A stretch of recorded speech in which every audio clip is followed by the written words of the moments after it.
Hello my loveliest friends, how have you been? Welcome to Learn English Online with Krishna। दोस्तों Learn English Online with Krishna में आपका स्वागत है। आज हम करेंगे दोस्तों प्रोनाउंसिएशन की प्रैक्टिस, और ये प्रैक्टिस वावल साउंड्स की होगी। वावल जिसको हम लोग वावल बोलते हैं, तो वही वावल साउंड्स दोस्तों। अगर आप अपना प्रोनाउंसिएशन अच्छा करना चाहते हैं तो ये क्लास आपके लिए काफ़ी हेल्पफुल होगी, इसीलिए आपको ध्यान से एंड तक पूरे वीडियो को देखना चाहिए। तो दोस्तों आज जो टॉपिक हमारा वो है वावल प्रोनाउंसिएशन प्रैक्टिस। इसमें साउंड्स क्या क्या होंगे दोस्तों? आ का साउंड, ए का साउंड, छोटी ई, बड़ी ई, ये सब साउंड्स हैं। तो दोस्तों यहाँ पर कुछ एक सेट्स हैं वर्ड्स के, हर सेट में 4 या 5 वर्ड्स हैं और वो सब के सब मिलते जुलते वर्ड्स हैं, इसीलिए हमको एक एक करके सबको सीखना है, जिससे कि हम इनका बिल्कुल करेक्ट प्रोनाउंसिएशन सीख सकें। पहला जो सेट है दोस्तों वो बीड और इससे मिलते जुलते वर्ड्स का है। हम देखते हैं क्या क्या बारीक अंतर है, इनमें डिफरेंस है। पहला वर्ड है दोस्तों बीड, BEAD, बीड। बीट का मतलब होता है दाने जो होते हैं, ग्लास जैसे बोलते हैं ग्लास बीट्स, जैसे माला में जो दाने होते हैं, कलाई में भी पहनते हैं लोग, दाने होते हैं, तो वही बीट का मीनिंग है। तो दोस्तों इसका जो प्रोनाउंसिएशन है वो IPA में यहाँ पर लिखा है मैंने। अगर इंग्लिश टू इंग्लिश डिक्शनरी का आप इस्तेमाल करते हैं तो आपको इंग्लिश टू इंग्लिश डिक्शनरी में, इंग्लिश टू हिंदी में नहीं, हिंदी टू इंग्लिश में नहीं, इंग्लिश टू इंग्लिश डिक्शनरी में हर वर्ड के सामने उसका प्रोनाउंसिएशन IPA में यानी इंटरनेशनल फोनेटिक अल्फ़ाबेट के सिंबल्स में लिखा होता है। तो ये दोस्तों इस प्रकार से मिलेगा आपको लिखा हुआ। ये है बी और उसके बाद आई है, आई के ऊपर डॉट है। डॉट का मतलब ये है कि वो बड़ी ई है और उसके सामने 2 और भी डॉट्स हैं, ये पूरी की पूरी बड़ी ई है। और उसके बाद डी है जिससे ड का साउंड बनेगा, यानी इसको हम पढ़ेंगे बीड, बीड। वैसे ही मैंने हिंदी में इसको लिखा भी है। और बी में जो ई है उसको मैंने अंडरलाइन किया है, जिससे कि हम ये समझ सकें कि यहाँ पर स्ट्रेस है, यहाँ हमको ज़्यादा रुकना है और यहाँ पर बड़ी ई का साउंड है। तो ये इसको पढ़ेंगे दोस्तों बीड, बीड। उसके बाद है BID, बिड। ये बिड जो होता है जब हम बोली वगैरह लगाते हैं किसी चीज़ की, ये नाउन भी है वर्ब भी है, बोली या बोली लगाना दोनों इसकी मीनिंग है। और इसका जो दोस्तों IPA में लिखा होगा प्रोनाउंसिएशन वो इस प्रकार से लिखा होगा। तो जब छोटी ई, इसका मतलब होता है छोटी, ये जो आई है उसके ऊपर डॉट नहीं है, इसका मीनिंग होता है छोटी ई। और मैंने वही लिखा यहाँ पर हिंदी में, और मैंने उसके नीचे एक एरो का निशान बना दिया है। एरो का निशान फोनेटिक सिंबल नहीं है, ये मैंने अपनी तरफ से ये सिंबल निकाला है जिससे कि स्टूडेंट्स अच्छे से समझ सकें, आसानी से समझ सकें। यानी इस वर्ड को तेज़ी से पढ़ना है, बिड। तो दोनों में क्या डिफरेंस है दोस्तों, उसको पढ़ेंगे बीड और ये है बिड।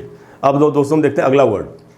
अगला वर्ड है BED, बेड। बेड जो होता है, और इसका जो फोनेटिक सिंबल में जब प्रोनाउंसिएशन लिखा जाएगा तो वैसे ही लिखा जाता है, क्योंकि ये जो ई है इससे ए का साउंड उच्चारण में बनता है, इसीलिए बेड। और इसको भी तेज़ी से पढ़ना है, इसलिए मैंने इसके भी नीचे एरो का निशान लगाया।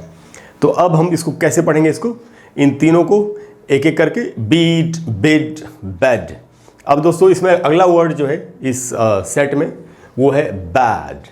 बैड का मतलब होता है बुरा, और ए का जो साउंड निकलेगा उसका सिंबल ये होता है, जैसे आपको लगेगा ए उल्टा लिखा हो और उसके साथ ई दोनों एक साथ जुड़े होते हैं, तो उससे ए का साउंड बनता है। और यहाँ लिखा मैंने दोस्तों हिंदी में, ए को मैंने अंडरलाइन किया, यानी ए के साउंड पर यहाँ रुकना है, इसलिए इसको पढ़ेंगे बैड।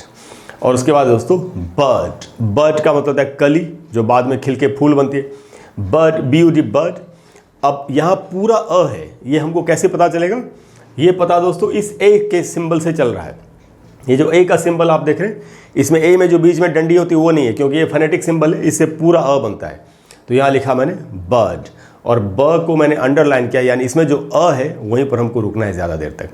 इसीलिए दोस्तों अब अगर इनको सबको एक साथ एक एक करके पढ़ा जाए तो ये सारे जो 5 वर्ड्स इनको ऐसे पढ़ा जाएगा, Beed, bid, bed, bad, bird. इस प्रकार से पढ़ेंगे, तो आपको इनकी प्रैक्टिस करनी चाहिए। दूसरा जो सेट है दोस्तों वो है हील, और इससे मिलते जुलते वर्ड्स का। तो हील का मतलब होता है जैसे जख्म इत्यादि का भरना, या अगर दिल पे भी कोई चोट लगी हो उसका भी, वो भी जख्म भरना धीरे धीरे। शरीर का जख्म भरना, दिल का जख्म भरना, दोनों इसकी मीनिंग है।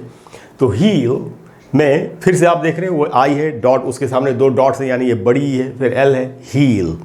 और बड़ी का साउंड है, ये जो बड़ी है इसको मैंने अंडरलाइन किया, जिससे कि आप ये समझ सकें कि यहीं पर स्ट्रेस है, इसलिए इसको हम पढ़ेंगे हील, हील ऐसे। उसके बाद दोस्तों HILL, हिल। हिल का मतलब है पहाड़ी।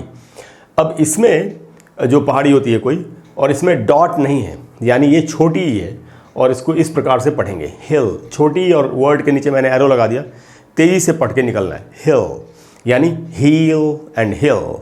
अच्छा दोस्तों, उसके बाद है हेल, हम बोलते हैं गो टू हेल। तो हेल प्रोनाउंसिएशन वैसे ही लिखा जाएगा, ई से ए का साउंड बनता है, मैंने आपको भी बताया बेड में। तो और इसको भी तेज़ी से पढ़ेंगे, hell hell, go to hell, इस प्रकार से बोलें। जैसे लोग श्राप देते हैं, burn in hell, rot in hell, इस प्रकार से बोलते हैं अंग्रेज लोग बहुत ज़्यादा। तो दोस्तों हील, हिल एंड हेल। उसके बाद है हैल, ये जो वर्ड है दोस्तों HAL, हैल, ए का जो साउंड है वो इस सिंबल से निकलता है। अच्छा, हैल की मीनिंग क्या होती है? इंग्लिश में अंग्रेज़ों का एक नाम है हैरल्ड। हैरल्ड का छोटा वर्ड हैल हो सकता है। जैसे विलियम का छोटा वर्ड होता है बिल। एलिजाबेथ का छोटा फॉर्म हो सकता है लीज़ा या बेथ। अगर आप ये सब चीज़ें सीखना चाहते हो तो मेरे चैनल पर एक प्लेलिस्ट है जिसका नाम है लर्न इंग्लिश वोकैबुलरी, वोकैबुलरी सीखें। उस प्लेलिस्ट में आपको वोकैबुलरी के ऊपर तो बहुत सारी वीडियोस हैं ही, बहुत से ऐसे वीडियोस भी हैं जिनमें अंग्रेज़ों के नामों का शॉर्ट फॉर्म्स या जो बाहर के विदेशों में जो शहर हैं उनके नामों का सही उच्चारण कैसे करें, इन चीज़ों के ऊपर भी वीडियोज़ हैं, तो आप चाहें तो वो देख सकते हैं। उसके बाद दोस्तों हल, HULL, हल। हल में अगर आप, इसका मीनिंग क्या है? जहाज़ का जो निचला हिस्सा होता है, जो आधा पानी के अंदर होता है, जो जहाज़ के संतुलन को बरकरार रखता है, उसको हल बोल सकते हैं। तो दोस्तों हल में आप देख रहे हैं फिर ये पूरा अ का सिंबल है हल, और मैंने ह को ही अंडरलाइन किया, यानी ह में जो अ है वहीं पर रुकना है, तो इसको हम बोलेंगे हल। यानी हमको सब एक एक करके अगर पढ़ने हो एक साथ तो कैसे पढ़ेंगे? Heel, hill, hell, hal and hull. तो आप इसकी भी प्रैक्टिस कर सकते हैं। उसके बाद है दोस्तों टीन और इससे मिलते जुलते वर्ड्स। टीन का मतलब आप जानते हैं, टीन एज है कोई सा भी, तो टीन में डबल ई है भी, वैसे भी डबल ई से वैसे भी पता चल रहा है कि यहाँ पर बड़ी ई का साउंड होगा। तो आई के बाद डॉट्स हैं 2, यानी ये बड़ी ई है, और यहाँ पर जो बड़ी ई है उसको मैंने अंडरलाइन किया, इसको पढ़ेंगे टीन, टीन, टीन। उसके बाद दोस्तों टिन, टिन जो टिन की जो छत होती है, टिन, TIN, टिन। तो यहाँ रुकना नहीं है, छोटी ई है, इसलिए मैंने एरो का निशान लगा दिया, यानी वो होगा टीन, ये है tin, tin, tin, tin, tin. इस प्रकार से इसकी प्रैक्टिस करेंगे। और अगला वर्ड है दोस्तों 10, 10, 10। तो 10 को भी तेज़ी से पढ़ना होता है, इसलिए इसके नीचे मैंने एरो का निशान लगाया। तो टीन, टिन, 10। उसके बाद दोस्तों जो वर्ड है वो है टैन। सन टैन लोग लेते हैं ना, धूप में बहुत देर तक लेटने से त्वचा जो है, जो स्किन है वो थोड़ी सी सांवली हो जाती है, उसको टैन कलर बोलते हैं। तो टैन, ए का सिंबल यही है, IPA का सिंबल, और मैंने टैन में जो ए है उसी को अंडरलाइन किया, जैसे कि ए पर हम ज़्यादा देर तक रुकें, टैन, सन टैन। तो टीन, टिन, 10, टैन, और लास्ट वर्ड है दोस्तों टर्न, TON, टर्न। इसमें पूरा अ का साउंड है, और इसीलिए मैंने ट में जो अ है ट को अंडरलाइन किया, यानी इसमें जो अ है वहाँ पर रुकना है, पूरा अ है टर्न। एक टन में मैं समझता हूँ 907 kgs, किलोज होते हैं, किलोग्राम्स होते हैं शायद, या 2240 कुछ पाउंड्स होते हैं, ऐसा मुझे ठीक से अभी याद नहीं है, मैं मैथमेटिक्स का स्टूडेंट नहीं रहा हूँ, तो आप बेहतर जानते होंगे। तो दोस्तों इनको एक एक करके अगर एक साथ पढ़ना हो तो कैसे पढ़ेंगे? टीन, टिन, 10, टैन, टर्न, इस प्रकार से पढ़ना है। तो आप इसकी भी प्रैक्टिस आप कर सकते हैं। उसके बाद दोस्तों बीट और इससे मिलते जुलते वर्ड्स, तो ये है BEAT, बीट। इसमें बड़ी ई का साउंड है, तो यहाँ पर आई है, उसके सामने 2 डॉट्स हैं, बड़ी ई, बीट। मैंने लिखा भी वैसे हिंदी में, इसमें जो बड़ी ई है उसको मैंने अंडरलाइन किया, यानी वहाँ पर स्ट्रेस है ई, यानी ये बड़ी है, बीट। और बीट का मतलब होता है हराना या पिटाई करना। उसके बाद दोस्तों बिट, बिट का मतलब टुकड़ा या थोड़ा सा लिटिल बिट हम बोलते भी हैं, तो BIT बिट, उसको ऐसे लिखा जाएगा IPA में।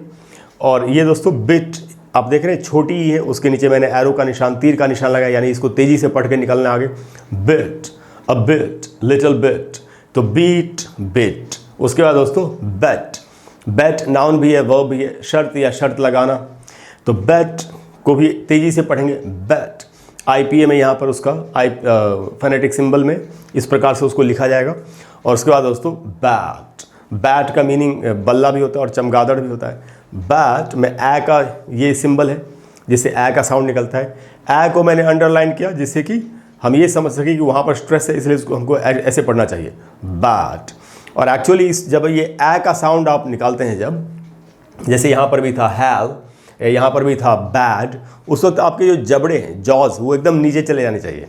मेरा जो ट्रेनर था अंग्रेज़ था वो, तो पता आप मैं आपको बताता हूँ हमें क्या बोलता था। वो बोलता था हमें कि drop your jaws drop your jaws to the ground, अपने जबड़े ज़मीन पे गिरा दो जब ये साउंड निकालना हो। बैग, बैट, हैट, तो ये जबड़े एकदम नीचे चले जाने चाहिए, तभी ये साउंड निकलेगा ठीक से। तो बोलेंगे दोस्तों, ये जो वर्ड था हमारा वो है बैट, और उसके बाद अगला जो वर्ड है वो है बट, यानी इसमें भी पूरा अ का साउंड है। उसका सिंबल ये है ए बिना डंडी वाला, और उसी को अंडरलाइन किया मैंने, यानी इनको अगर एक एक करके पढ़ना हो तो ऐसे पढ़ेंगे, बीट, बिट, बैट, बाट, बट। तो आप चाहें तो इसकी खूब प्रैक्टिस कर सकते हैं। उसके बाद है दोस्तों नीट, और उससे मिलते जुलते वर्ड्स। नीट बोलते हैं हम, नीट एंड क्लीन। तो नीट है दोस्तों, फिर आई है डॉट वाला, उसके सामने 2 डॉट्स हैं, यानी बड़ी ई है। नी में जो बड़ी ई है उसी पर स्ट्रेस है, उसी को मैंने अंडरलाइन किया, नीट। और ये वर्ड है दोस्तों निट, ये के से शुरू हो रहा है, के इसमें साइलेंट है, और निट का मतलब होता है बुनना कुछ भी। तो इसको ऐसे लिखेंगे, जो आईपीए में लिखेंगे वो इस प्रकार से लिखेंगे निट, और पढ़ेंगे ऐसे निट। पूरे वर्ड के नीचे मैंने एरो का निशान लगाया, छोटी ही इसमें का सिंबल इस्तेमाल हुआ है। तेज़ी से बोलेंगे निट, यानी वो होगा नीट, और ये है nit, neat nit, neat nit, ऐसे करके प्रैक्टिस करना है। अगला वर्ड है दोस्तों नेट, NET नेट। नेट का मतलब होता है जाल, या बोलते हैं नेट अमाउंट, वो वाला नेट। और इसमें जो IP है वो ऐसे ही रहेगा, ए का साउंड इसे निकलता है, और पूरे वर्ड के नीचे मैंने एरो का निशान लगाया। तेज़ी से पढ़ना है, नेट नेट। उसके बाद दोस्तों जो वर्ड है वो है नैट। अगर आप इसको ध्यान से देखें, ये जी से शुरू हो रहा है, इसमें जी साइलेंट है, और इसमें ए का फिर वही जबड़े नीचे गिराने वाला ये साउंड है, तो हम इसको बोलेंगे नैट, नैट। और इसका मीनिंग होता है, तो यहाँ देख रहे हैं आप दोस्तों, हिंदी में लिखा मैंने, नै में जो ए है उसको मैंने अंडरलाइन किया, ये समझने के लिए कि वहीं पर स्ट्रेस है। इसकी मीनिंग होती है, ये एक तरह की मक्खी होती है जो काट भी लेती है आदमी को, इस मक्खी से बचना चाहिए, नैट से। तो दोस्तों अगर सबको इकट्ठे एक एक करके पढ़ा जाए तो हम पढ़ेंगे नीट, निट, नेट, नैट, और उसके बाद हमारे पास नट, नट, जो भी नट होता है, NUT नट। आप देखें इसमें पूरा अ का साउंड है, इसलिए न में जो अ है उसी को, न को मैंने अंडरलाइन किया, यानी उसमें जो अ है वहीं पर हमको रुकना है, नट। तो neat, nit, net, gnat and nut, इस प्रकार से पढ़ेंगे। तो दोस्तों इसकी भी हमको खूब प्रैक्टिस करनी चाहिए। उसके बाद है दोस्तों जो लास्ट सेट है हमारा आज का, वो लीस्ट और उससे मिलते जुलते वर्ड से बना है। लीस्ट, LEAST, लीस्ट का मतलब सबसे कम। तो लीस्ट में बड़ी ई जो है वहीं पर स्ट्रेस है, ये आप आई देख रहे हैं डॉट वाला, और उसके सामने भी 2 डॉट्स हैं, यानी ये बड़ी ई का साउंड बनाता है, और उसी को मैंने अंडरलाइन भी किया, इसको बोलेंगे लीस्ट। और उसके बाद है जैसे बोलते हैं एट लीस्ट, या and but not the least, last but not the least, ऐसे आपने सुना होगा, अक्सर हम लोग बोलते हैं लीस्ट, लीस्ट वही बड़ी है, लीस्ट। और ये है दोस्तों लिस्ट, LIST, लिस्ट, ये छोटी ई का साउंड है, और इसको अंडरलाइन किया मैंने यहाँ पर, जिससे कि हम तेज़ी से इसको पढ़ेंगे, लिस्ट, लीस्ट एंड लिस्ट। और उसके बाद दोस्तों लेस्ट, इसका इस्तेमाल बहुत ही फॉर्मल इंग्लिश में होता है इस्तेमाल, और ये पुरानी इंग्लिश हो चुकी है एक्चुअली, कि ऐसा है कि नहीं, ऐसा तो नहीं है कि, इस प्रकार से इसका मीनिंग होता है लेस्ट। तो दोस्तों लेस्ट लिखा मैंने, और इसको मैंने इसके नीचे एरो का निशान लगाया, तेज़ी से पढ़ेंगे, लेस्ट, लीस्ट, लिस्ट, लेस्ट। उसके बाद दोस्तों जो वर्ड हमारे पास वो है लस्ट, LUST, लस्ट। इसमें पूरा जो अ है उसका साउंड है, इसलिए मैंने ल को अंडरलाइन किया। लस्ट का मीनिंग होता है दोस्तों जब बहुत ज़्यादा हमको किसी चीज़ की चाहत होती है, उसको लस्ट बोलते हैं। तो लस्ट, अब अगर हमको एक एक करके इनको एक साथ पढ़ना हो तो हम ऐसे पढ़ेंगे, लीस्ट, लिस्ट, लेस्ट एंड लास्ट। तो दोस्तों इस प्रकार से इनके ये वावल साउंड्स का प्रोनाउंसिएशन है, और हमको इनकी प्रैक्टिस करनी चाहिए। मुझे पूरी उम्मीद है कि अगर आप इनकी प्रैक्टिस करेंगे तो आपके लिए प्रोनाउंसिएशन आपका बड़ा ही अच्छा हो जाएगा, और आप एकदम क्लीन प्रोनाउंसिएशन में चीज़ों को बोल पाएंगे। इससे आपका कम्युनिकेशन भी काफ़ी इफेक्टिव होगा। मुझे पूरी उम्मीद है दोस्तों कि आपको आज की क्लास अच्छी लगी होगी। अगर क्लास अच्छी लगी हो तो प्लीज़ वीडियो को लाइक करें और शेयर करें, और चैनल को सब्सक्राइब करें। अगले वीडियो में मैं फिर से आपको इसी तरह के कोई प्रैक्टिस के सेट्स या कोई और भी चीज़, जैसे वोकैबुलरी या ग्रामर का कोई टॉपिक, प्रोनाउंसिएशन का टॉपिक, कुछ भी बताने की कोशिश करूँगा, जिससे कि आपको इंग्लिश सीखने में और भी आसानी हो। इसके अलावा दोस्तों अगर कोई भी ऐसा टॉपिक है जिस पर आप चाहते हैं कि मैं आपके लिए वीडियो बना दूं, तो आप नीचे कमेंट बॉक्स में लिखिए। अगर मुझे लगेगा कि वो वीडियो काफ़ी लोगों के काम आ सकता है तो मैं आपको उस पर वीडियो बना करके ज़रूर दूंगा। ज़रूरतमंद इंसानों की मदद करनी चाहिए, जानवरों की मदद करनी चाहिए, चिड़ियों की मदद करनी चाहिए। Thank you very much. I will see you in the next class. Bye bye.